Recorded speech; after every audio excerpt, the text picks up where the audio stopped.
धोबी था, वो अपने गधों को चराने ले जाता था जंगल। उसका गधा जंगल ले गया। एक दिन उसे बहुत बड़ा हीरा मिल गया, इतना बड़ा हीरा, लेकिन वो धोबी था, उसे हीरे की कोई पहचान तो थी नहीं। तो उसने हीरे को भी पत्थर की तरह उठा लिया। अरे चमकदार पत्थर है, और उसने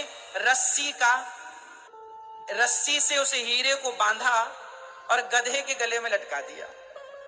हीरा था, लेकिन चूंकि गधे उसे धोबी को हीरे की कोई पहचान थी नहीं, जौहरी तो वो था नहीं, परख थी नहीं, तो उसने गधे के गले में लटका दिया और गधे को नहवाए साबुन से तो उसी हीरे से घिसता है गधा, ले धुल रहा है गधे को हीरे से।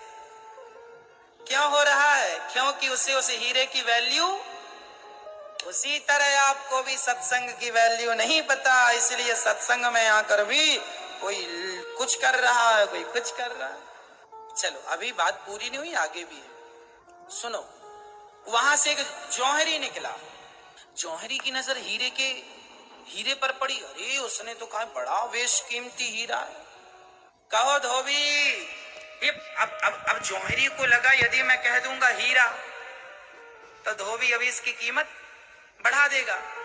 तो जौहरी बड़ा चतुर था। जौहरी ने कहा क्यों धोबी, ये पत्थर कितने का दिया?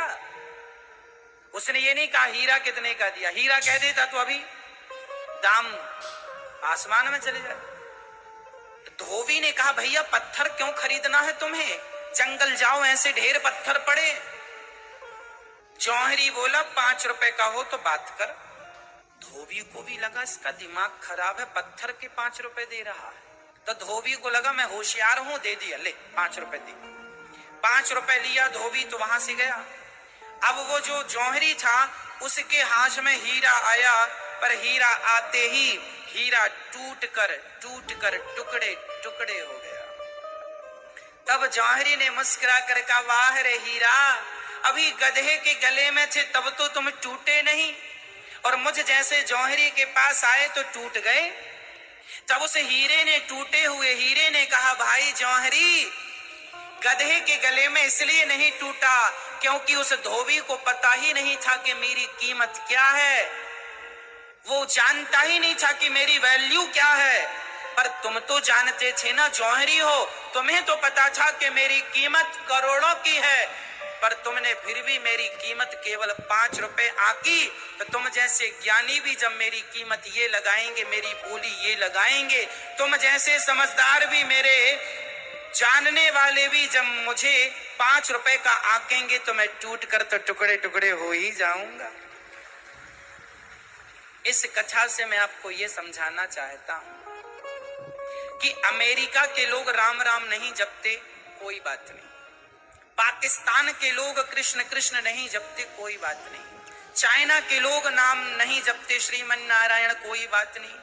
वो नहीं जानते कि राम का महत्व क्या है, वो नहीं जानते कृष्ण का महत्व क्या है, वो नहीं जानते कि ऐसे जितने भी देश हैं, अमेरिका, जापान, लंदन, पेरिस इत्यादि, वो नहीं जानते कि राम क्या है, कृष्ण क्या है, नारायण क्या है। लेकिन भारतवासियों, तुम तो जानते हो कि राम नाम क्या है। अरे राम नाम की कीमत जानकर भी तुम अनजान बनोगे तो वो राम नाम रूपी हीरा तो टूट कर टुकड़े टुकड़े हो ही जाएगा ना। दुनिया के लोगों को नहीं पता कि राम नाम की कीमत क्या है। मैं बताऊं राम नाम की कीमत क्या है। एक नाम से पत्थर लिखकर पानी में डाला, पत्थर तैर गया।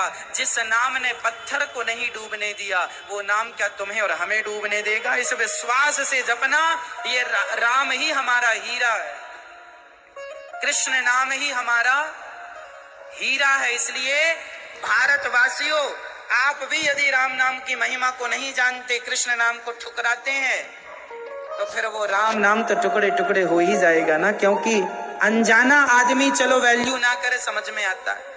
अमेरिका, जापान, लंदन इत्यादि, चाइना के लोग राम राम नहीं जपते, कोई बात नहीं। वो जानते नहीं ना कि वो जौहरी नहीं है, वो राम नाम के जौहरी, वो कृष्ण नाम के जौहरी। अरे भगवान के सच्चे जौहरी तो केवल भारत में पाए जाते हैं। आप ही वो जौहरी हैं जो राम नाम की वैल्यू को समझते हैं।